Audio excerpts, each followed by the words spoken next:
บายดีและสวัสดีจ้ะพี่น้องสบายดีFCเบิร์ดทุกคนเนาะน้องวิตากับไข่พี่น้องเอ้ยไข่ตั้งแต่ว่านนี่ยังบ่เศร้าอยู่เนาะเมื่อคืนนี่นอน2 แม่ลูกไข่แต่ว่ามียาเพิ่นลงมาเพิ่นไข่เพิ่นแหเพิ่นไห้น้องพี่น้องแต่กระบะเด็กหน่อยไข่นี่ตาเอ้ยโอ้ยแต่กระบะเบิ่งพี่น้องไห้กิ้งห่อนแม่เสร็จไห้เสร็จจะไข่แหน่ห่อนอีกเบิ่งซึ่งอยู่หน้าตาบอกสดใสเลยเนาะเบิ่งไม่ใหญ่ตามะหงนะลูกเนาะแม่หนูกำลังจักมะหงมะละกอเนาะตำมะละกอเขาเพนพี่น้องเขาเพนตอนเวลา4 โมงอะไรบ่หลบนี่นั่งสิกินน้ำไม่ใหญ่คิงห่อนเลยเด้อนี่คันแม่นหายแม่นนะแม่นคิงห่อนกระโดดในหัวนั่นล่ะหายกินยาจังหน่อยกินยาดื้อตัวเล็กไข่นะพี่น้องเอ้ยตัวเล็กเอาไข่นี่ตัวเล็กไข่กระบะตัวเล็กเด้กระบะตัวเล็กเด้ให้แม่เพิ่นแม่โหลดหัวห่อนนี่ติ้งน้อยหนึ่งเหมือนได้คนขายทำมาทดสอบนะพี่น้องว่าสิมักมวยสิได้เด็ดเพลงยากุ๊กเอ้ยกุ๊กไก่ก็ไก่ก็กะไก่กุ๊กไก่กุ๊กไก่กาบ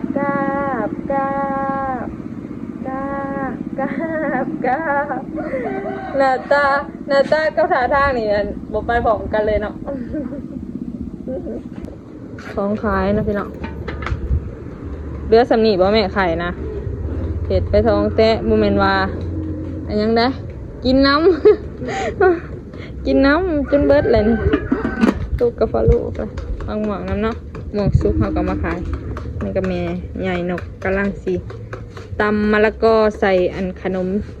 จีนนะพี่น้องหนูตำหมักสว่างเนาะพี่นางตำหมักสว่างก็คือบอกหูเลยเนาะสว่างมาหูปลาแบบนัวๆเลยจ้ะพี่น้องนี่ปลาปรุงให้ก็ปุกเลยอันนี้จ้ะออกสปอนเข้ามาเป็นอะไรเป็นอะไร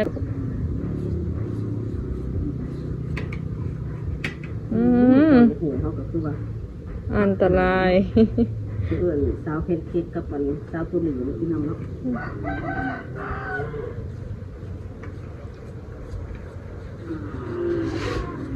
อาบน้ำแล้วล่ะอาบน้ำของดีผมจากผมกับเศษอีกนะโดละคนหล่อ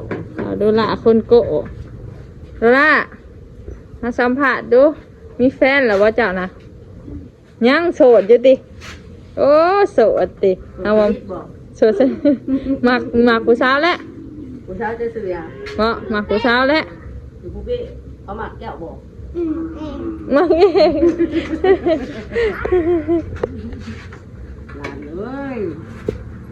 ไปประเด็กหัวงัวเขาสัมผัสซาตมอนหรือซาตมอนนี่นะเทียนห้องได้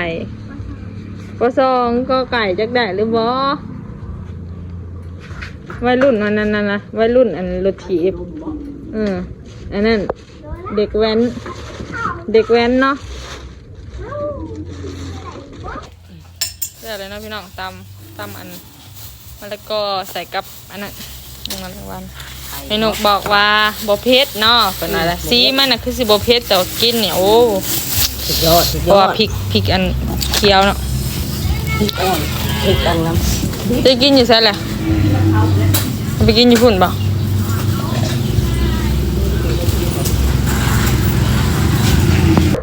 ไข่หาวเด้อมาเบิ่งเนาะไอ้หนูเอามาสู่ร้านซาวเพิ่นกินเนาะซาวแพนเค้กกับซาวเตอรี่มีแต่ภูมิงามพี่น้องมากับมาอยากมาเลยจำหูบันพี่กับไข่อันลูกอีบ่ไรก็มีมันมีคำอยู่เผ็ดบ่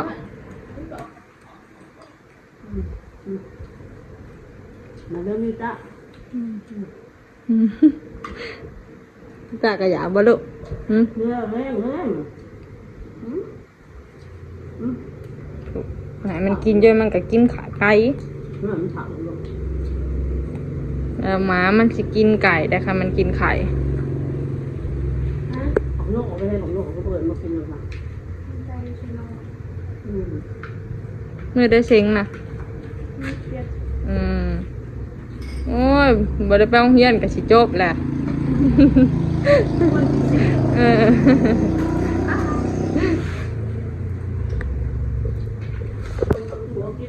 กินน้ำข้าวอีกถูกต้อง แม่เอามายังแม่กระตาเจ้านะเอามายังให้เผาอยู่พุ่นบ่แหละนาคตะมนน่ะส่วนกระเป๋าจะอีกกระเต็มหิวไม่เจ้าไหนยายแม่ตกลงนะเหี้ยเราปะจ๊ะเงินแม่ป้าฮะจ่อกับบ่เก็บขึ้นเลยเก็บขึ้นแน่จ่อฮะผ่ามาเมื่อที่3เนาะพี่น้องน้องตาก็คือยังไข่บ่หลุดเลย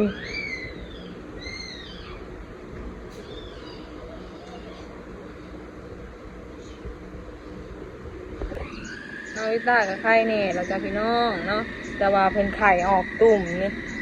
ไข่ออกตุ่มเนี่ยนะในต้นในโตเนาะเป็นปืนขึ้นขี้งหอดนะไข่เนี่ยแล้ว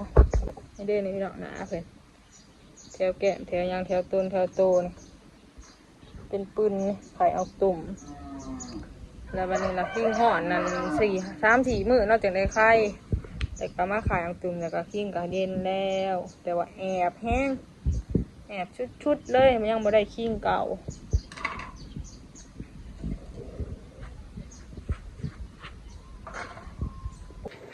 สบายดีเลยสวัสดีกับพี่น้องสบายดีFCเบิร์ดทุกคนเนาะวันนี้เช้าแรกก็มาเห็ดกวนหมักหนักซอยเมย์นะพี่น้องกวนสับปะรดกวนห้องไปได้ก็ได้ตามใจเฮาเลยเนาะ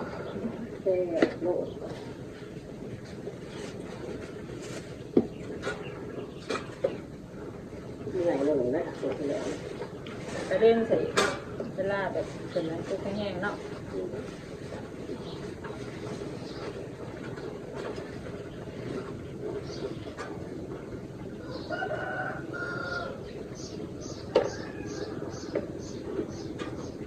หายก็จะกินอยู่เนาะ ทำงานมันแล้วที่ฝนมาสวยจัง กินตามไปก่อนเงินหมดกิน กินกระยาท่านจะหายท่านจะหายเอาไปกินกระยาท่านจะหายท่านจะหายที่ตั้งใจหายกินปลาไปแล้วกวนสับปะรดนี่พี่น้องหน้ามันก็กินได้เนี่ยมันก็เป็นกวนแซ่บ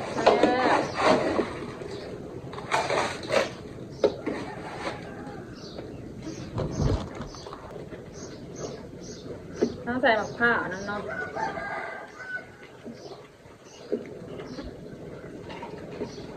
เดี๋ยวน้ำสิโบกบนง่าย เอาไปเนี่ยแกงไหนไปเอาไปซีเบอร์คนโตค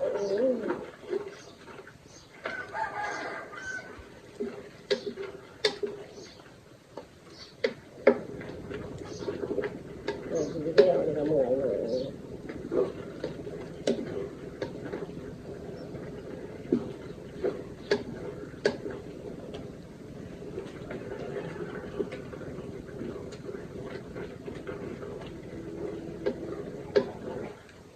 สีเริ่มเข้มขึ้นมาแล้ว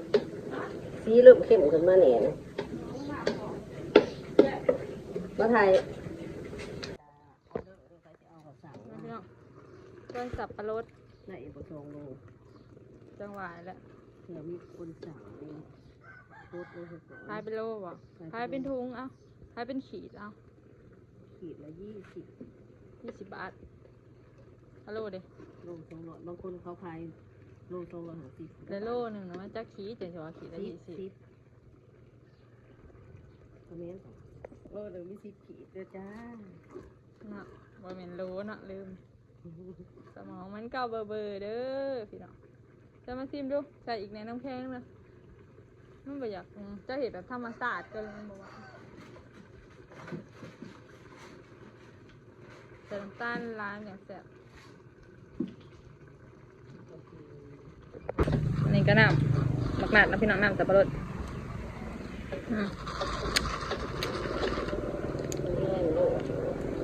ชื่นใจหวานพอเลยเอามาขายเลยสิ นี่ก็คือบรรยากาศหนาห้านก็ย่ายไปเลยมือหนึ่งย่ายบ่อนหนึ่งมือต่อมาก็ย่ายอีกบ่อนเนาะพี่น้องไม่ค่าบ่คงถี่เลยเนาะไม่ค่านี่เนาะนี่อาสับปะรดเนาะหมักหนัดมาขายมาแต่ตลาดเมนูซื้อ10,000ป่ะแม่10,000เท่าไหร่ เขาขายเป็นกิโล โลเท่านั้นล่ะ เขาขายเป็นหน่วยไหมลูก ขายเป็นหน่วยป่ะให้จ้ะ หน่วยคิด แล้วเราขายเป็น10,000จะกระสอบเลย หน่วย7 บาท อ๋อหน่วย7 บาทถ้ามาขายหน่วยละ10 บาทเนาะได้3 บาท